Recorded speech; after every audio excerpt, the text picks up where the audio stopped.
So here's what I want you to think about today, because when I first started in the business, my dad, I went to him and said, hey, I feel like I need a goal or a target. He said, you're my son, you're going to make 6 figures. You're my son, you're going to make 6 figures. You're my son, you're going to make 6 figures. I'm like, bro, I got $12 in the bank. I'm in a dorm room. I'm playing basketball in college. I don't got any money. What he was doing, though, is he was raising my belief in me. So I wrote down, after it took some convincing, but I wrote down, I will earn $100,000 my first year in the insurance business, and I hung it up on the wall of my cubicle. And then every day I went out to make that a reality. I also wrote on Post-it notes, I'm a 6-figure earner, and I put it by my speedometer in my car. In my dorm room, I would literally write on my mirror, I'm a 6-figure earner. And also, I wrote down in my goal tracker twice a day, I am a 6-figure earner. I'm making $100,000 at 20, 21 years old. What was I doing? I was raising my belief of what was possible.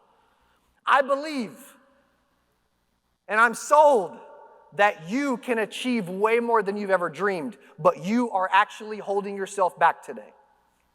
You were created to do something special. You are incredible. You are awesome.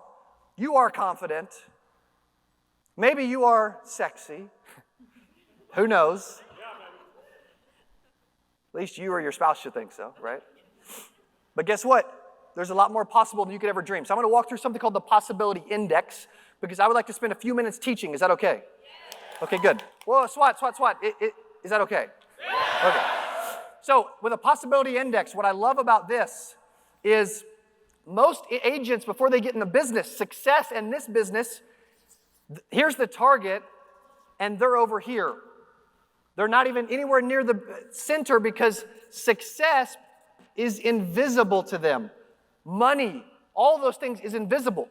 Who got it? Who is succeeding at a high level, but you did not even think about succeeding in insurance before you actually decided to join, right? Most of the room. So if you think about that, it was invisible. But then the goal is to move from invisible to impossible. I see it now. I see the Amanda Matthews and the Letitia Jacksons, right, and the Gabe Tovars that are making 6 figures a month. But for me, it still feels impossible because I haven't done it yet. So if you're new and you're struggling and you don't have a lot of money in the bank and you feel like, guess what, my success feels impossible, I'm here to tell you that the next phase of that is, it is possible. And it is, but you have to raise your belief and actually go to work and prove it. Because what happens is you feel like it's impossible, and then you start making $1 sale or $2,000 a week or $8,000 a month, and before you know it, you start to believe it's possible, and your belief starts to raise. Are you with me? Yes. Then, and anything is possible, by the way. I think that the world has proven that. However, you move from possible to probable. It's likely going to happen. That's when you start doing those types of numbers and building an agency, and it doesn't just feel possible, maybe. It feels like it is coming. I can feel it. It is likely to happen. I am on the right track. I am getting there. Who feels like that today? Like, dude, it's getting there. It's getting better. I feel it. I know it's going to happen. I want to will it into existence. But the real goal is to eventually get to where it's actual. It's actually happening. It's not just likely. I'm proving it. I'm living it. And guess what? Your family deserves that from you. My mother-in-law told my wife when we first started, why doesn't Cody get a real job? Dude, I'm really freaking proud I did not get a real job today. My wife is also proud. And guess what? My mother-in-law is also proud of that too, just for the record. Actual. That's what's possible. I'm going to walk through a few self-development rules really quick that I live by. I'm only going to give you a few. Number 1, do it even when you don't feel like it. If you say you're going to do something, you have to do it. You're training your mind to do. I remember back in 2015 looking in the mirror, being disgusted because I would say I was going to go work out on a Monday morning, and the gym was 1/10 a mile from my master bedroom, and I wouldn't go. You cannot obtain success. Confidence is the memory of success. You have to raise your confidence by doing what you say you're going to do. Does that make sense? Yes? Number 2, write it down every day. You're 900% more likely to achieve your goals if you write them down every single day. We've got a goals journal on our store.codyaskins.com where we walk through, you write down what you're grateful for and your goals every single morning. Goal trackers. You're 900% more likely if you write it down every single day, but most of the world doesn't. Number 3, continual optimism. What goes in will come out. The words that you speak matter. There's this phrase that I love: watch your thoughts, they become words. Watch your words, they become actions. Watch your actions, they become habits. Watch your habits, they become your character. And watch your character, it becomes your destiny. What did it start with? Thoughts. What are the thoughts you're having on a daily basis, and how are they currently impacting your success? LIMRA did a study where they surveyed the top 1% of all insurance agents in the world. And what they found is the number one most common character attribute was optimism. The top 1%, they were hopeful and confident and optimistic and positive about the future success of what they were doing. So if you're not today, I want to encourage you, get more optimistic. Train yourself to believe and get positive and happy that this thing is going to work. I'm not saying just say it. I'm saying to live it and do it as well. But optimism is super powerful. Albert Einstein says, stay away from negative people. They have a problem for every solution. I don't have time for anybody that's negative. I just don't. I'm busy. I've loved that I've been able to speak at SWAT all these years. Who knows if I'm going to do that forever? I don't know. I'm getting crazy busy, but dude, I love it. I really do. My wife, there's a test called the Clifton Strengths. And it surveys like it arranges 34 different strengths from 1 to 34. My wife's number 1 out of 34 different strengths was optimism. She texts me every time before I go up to talk and says, baby, you're amazing. You were meant to do something special. God's got a special plan for your life. And I know you're going to come across humble and vulnerable and transparent. And today is going to go incredibly well. That's the kind of support system you need in your life, by the way.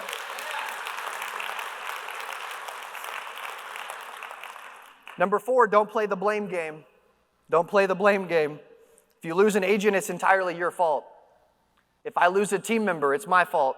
I ain't blaming no man or woman on the planet for the lack of Cody's success. If you lose someone, it was on you, whether you like to hear it or not. Does that make sense? Okay, do not play the blame game. It's not worth it. It kills time. It slows me down. I could have played the blame game. I was born with a Coates disease. I never talk about this. Coates disease, detached retina. I'm 100% blind with a detached retina in my left eye. I played every sport you can think of. I played college basketball. My parents would never let me hold that as an excuse. I have maybe half the eyesight, but twice the vision for our industry. And guess what? It doesn't matter. Thank you. Number 5, little things lead to big things. Little things lead to big things. We go to a church called Courageous Church in Springfield, Missouri. And while we were going to church there, we've been going there 3.5 years. A couple years in, they came to us and said, hey, we would like for you and your wife to get involved in church and like be on the dream team and serve. I'm like, okay, cool. What would you have us do?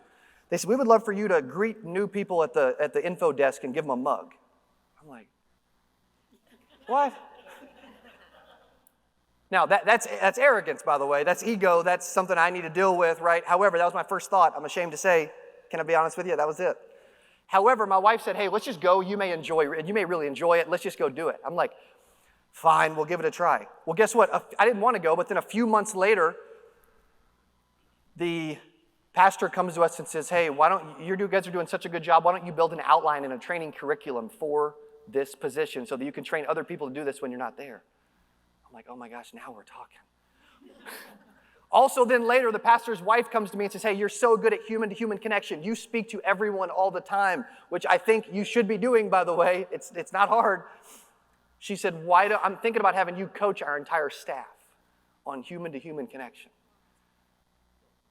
But it started with something I didn't want to do.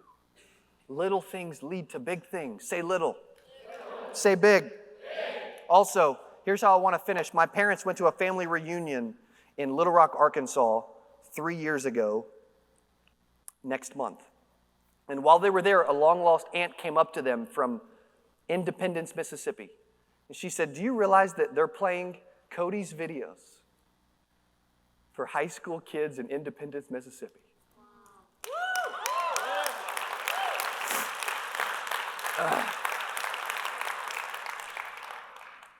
I get imposter syndrome just like you do, by the way. My first thought is, why the freak would you play my videos, man? Like, you got plenty of amazing people in the world you can play their videos.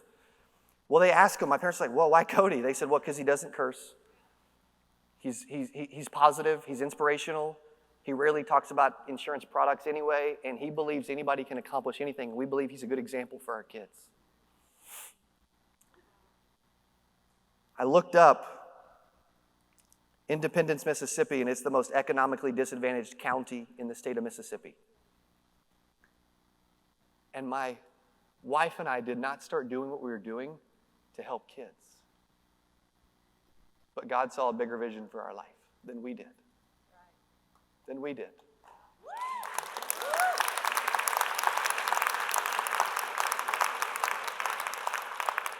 My wife and I have been married 11 and a half years. We've struggled to have kids so far. But that don't mean we can't help millions of kids around the world.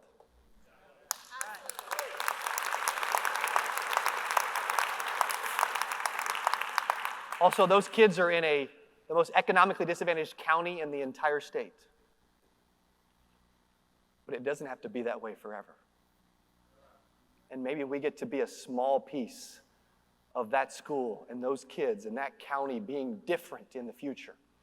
Hopefully the last 20 minutes of us today allows hopefully us to be a small part of you being different in the future. I love you all.